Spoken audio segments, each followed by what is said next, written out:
Hello everyone. Um, I'm going to show something interesting that I recently learned. So I was basically designing a system.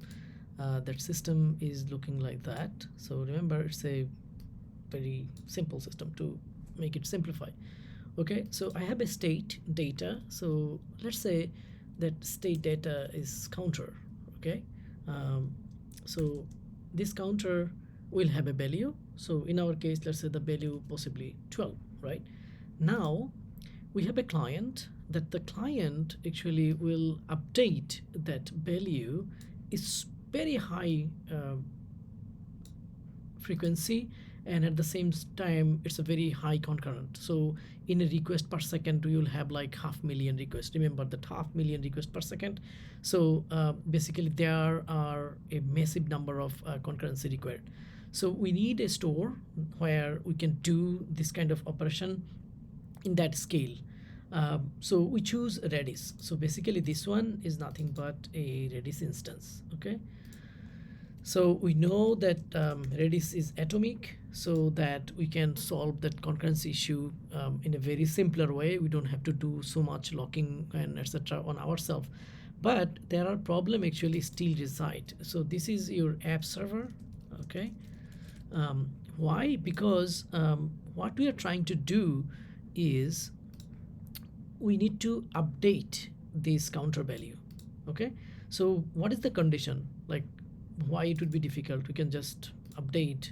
We'll just set new value, right? Or increment. Redis has a very good command called increment, set, get, and etc. But mostly we use getters and setters. But this particular problem, I recently working with it for some personal projects. So I thought that okay, I will share with you guys. Okay. So what do we want? We want to read the counter first of all. Read the counter, and then we will make a check just to keep it simpler. What we will say that if the value is larger than 10, add 10 and set the value, right? So basically if the first value is 12, it's larger than 10, it will be 22. Okay, what about if it is not? Else what I'm going to do is subtract 5 from the counter and then update or set the updated value, right? So if it was less than 10, let's say 9, in that case 9 minus 5, so result would be 4. Okay, so that's what exactly we want. Now one of the problem that your app server can easily do it. So app server can read that value, that counter 12, and then it will compare against 10 or not, and then add the 10 and update the value. So basically one read, update, and set. But because this is a high concurrent situation, now let's say your app server or the thread 1, it's read that value 12. At the same time there are hundreds of other thread is also read, and they are also updating, and one of the thread updated, so it will be 22, and you are also trying to update, right? And you see that 22 is already there. So if they update instead of 10, their logic maybe add 5, it's a 17. So 17 plus 10 supposed to be 27, but you are updating with 22. So this is a high concurrency problem, right? So we need to handle that. But Redis is an atomic, but you read and write is atomic. It's not after you reading and whatever you're doing and updating, it doesn't know about it, right? So it's not going to handle. We need to put into that logic into a block inside the Redis itself, that the Redis will do this all these operation: read, compare, update, and set, all of them together into an atomic operation, right? We can do it easily. I saw that like you can inject LUA script, and I think there are even Ruby script also you can execute, but I tried with LUA, so that was easier. So we'll look into that. Let's look into the code, how that code looks like. So the code, I break it down into something like this. The Redis take the request, format in a eval, and then you give your script, right? And then you give number of parameter and the name. So here in this case we are saying that we have one parameter, that parameter name is counter. So the parameter will be evaluated here. So the key will be just the counter. Then we are saying that get the counter value, right? You are reading that value and you are checking that if there is no value, just set it 0, but in our case we will set it up. So let's say 10. So it's just converting into the number. The value is 10, you add 10. If it is not, subtract. And then what you do, you just set that updated value and return. Very simple, right? To do that, let's first look into Redis is up and running or not. So Docker, I have a Docker desktop. So let it start.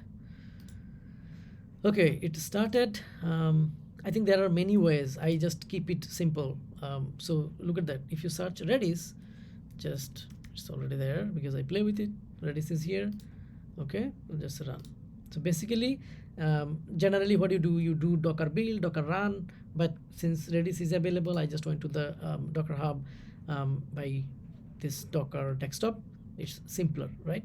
So now possibly it has started. Yeah, its server initialized and accepted the connection. Okay, now I want to see that how it is running. Let's look into that. Okay, so here you go.